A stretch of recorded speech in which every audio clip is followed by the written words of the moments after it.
जय हिंद दोस्तों, स्वागत है आपका हमारे channel unknown facts with Pradeep में।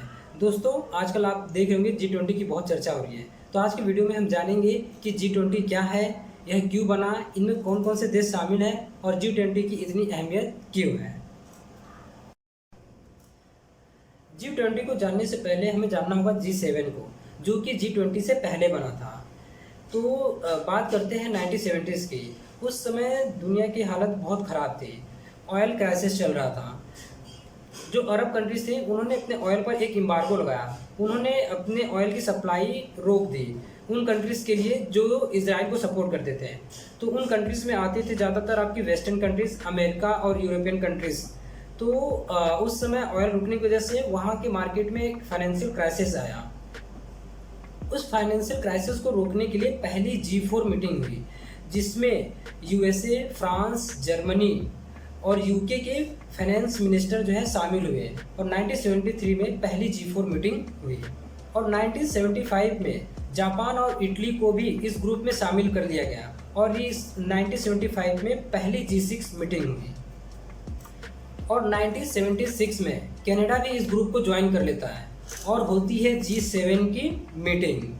ये G7 कंट्रीज अपने आप में उस समय की सबसे ज़्यादा डेवलप्ड और इकोनॉमिकली स्टेबल कंट्रीज थी।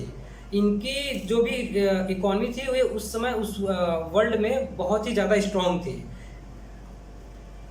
इन कंट्रीज में कुछ चीज़ें कॉमन थी। ये कंट्रीज लिबरल डेमोक्रेसी को, ह्यूमन डेवलपमेंट को, ह्यूमन राइट्स को, इंडिविजुअल फ्रीडम को सपोर्ट करते थे।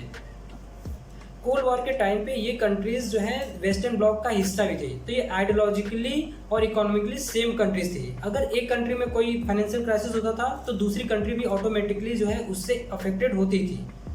उनका उस समय एक ही मकसद था, साथ में बैठ करके इकोनॉमिक स्ट्रेटजीज बनाना, जिससे कि रिसेशन को बैलेंस किया जा सके। बात करते हैं 1998 की। उस समय रसिया में भी रिसेशन का टाइम आया था, रसिया भी मंदी की मार झेल रहा था।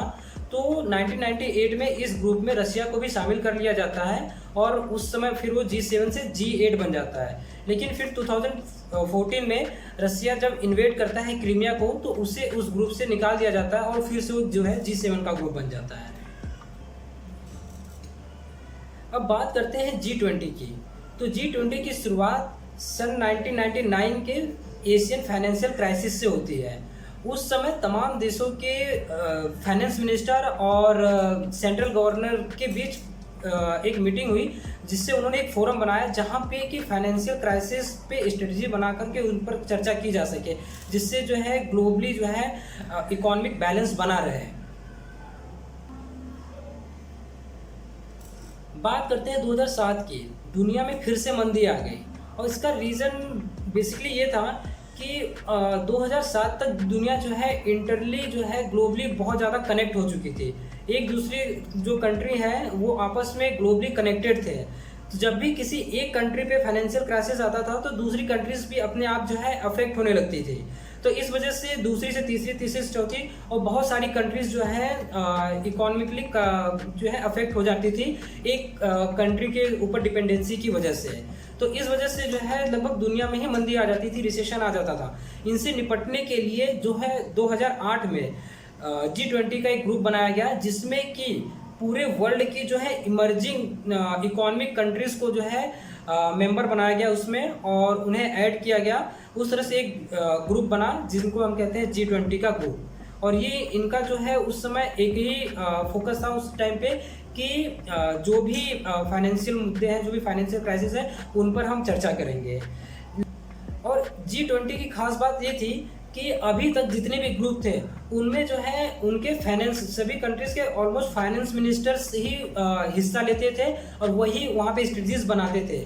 लेकिन अब ये चूंकि G20 का दायरा बड़ा हो चुका था तो वहाँ पे अब जो है सभी कंट्रीज के जो राष्ट्राध्यक्ष हैं वो आते थे, वो वहाँ पे एड्रेस करते थे, उनकी बैठकें होती थी और वो जो है वहाँ पे जो भी चर्चाएं होती थी उनको उनके लेवल पे होने लगी।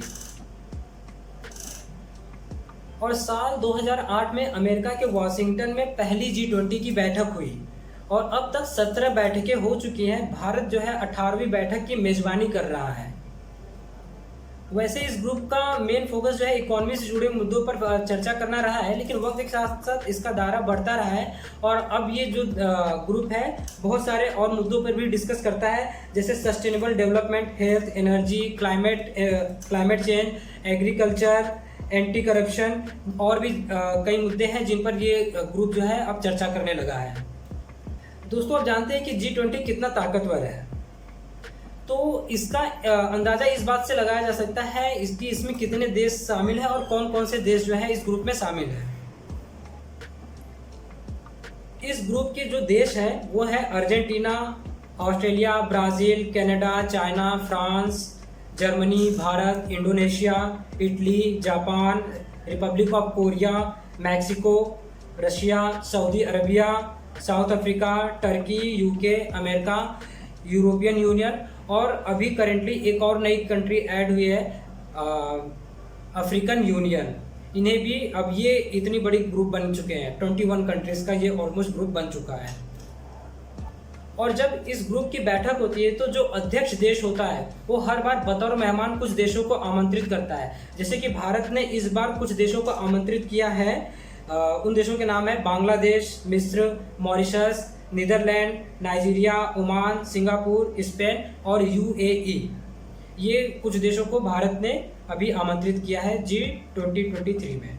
तो G20 की ताकत का अंदाजा इस बात से भी लगाया जा सकता है कि इन कंट्रीज के पास 85% टोटल जीडीपी और 75% टोटल ग्लोबल ट्रेड है और ये दुनिया की 2/3 आबादी को कैप्चर करते हैं। और इस ग्रुप के द्वारा लिए गए फैसले ग्लोबल इकोनॉमी पे बहुत ज़्यादा असर डालते हैं। दोस्तों, अब बात करते हैं कि G20 की अध्यक्षता कैसे मिलती है। तो इसकी अध्यक्षता हमें ट्रॉइका से मिलती है। ट्रॉइका क्या होता है? ट्रॉइका, इसमें पिछले, वर्तमान और भविष्य के अध्यक्ष शामिल होते हैं। इस बार ट्रॉइका में इंडोनेशिया, भारत और ब्राज़ील शामिल है। इंडोनेशिया ने पिछली बार अध्यक्षता की थी, भारत इस समय वर्तमान अध्यक्ष है और ब्राज़ील जो है फ्यूचर में अध्यक्ष बनेगा। दोस्तों, अब बात करते हैं कि G20 से फ़ायदा क्या है। तो जैसा कि दोस्तों हम जानते हैं कि ये G20 जो है ये इसलिए बनाया गया है ताकि जो ये ग्लोबली रिसेशन आते हैं उनको कंट्रोल किया जा सके। तो यहाँ पे जो कंट्रीज़ हैं वो मैक्सिमम जो है ताकतवर कंट्रीज़ हैं, इकोनॉमिकली स्ट्रॉन्ग कंट्रीज़ हैं। तो यहाँ पे जो इस सम्मेलन में जो भी फैसले लिए जाते हैं वो ग्लोबली जो है बहुत ज़्यादा अफेक्ट करती हैं ग्लोबल ट्रेड को, इंटरनेशनल ट्रेड्स को। तो यहाँ के लिए गए फैसले बहुत ज़्यादा ही अहम होते हैं। तो इसलिए, और ये भी हम बता दें कि यहाँ पे जो भी फैसले लिए जाते हैं उनको मानने की कोई कानूनी बाध्यता नहीं है। आप चाहे तो माने, चाहे तो ना माने, लेकिन यहाँ पे जो भी फैसले लिए जाते हैं वो सबके सम्मति से लिए जाते हैं, सबकी सहसम्मति होती है उसमें, सभी कंट्रीज उसमें एग्री करते हैं तो ही वो फैसले होते हैं। और उनमें जो भी फैसले लिए जाते हैं वो ग्लोबल ट्रेड और इंटरनेशनल ट्रेड को बहुत अफेक्ट करते हैं। तो ये थी कुछ इन्फॉर्मेशन G20 के बारे में। अगर आपको ये इन्फॉर्मेशन पसंद आई हो तो आप अपने दोस्तों के साथ शेयर करें, वीडियो को लाइक करें, चैनल को सब्सक्राइब करें। जय हिंद।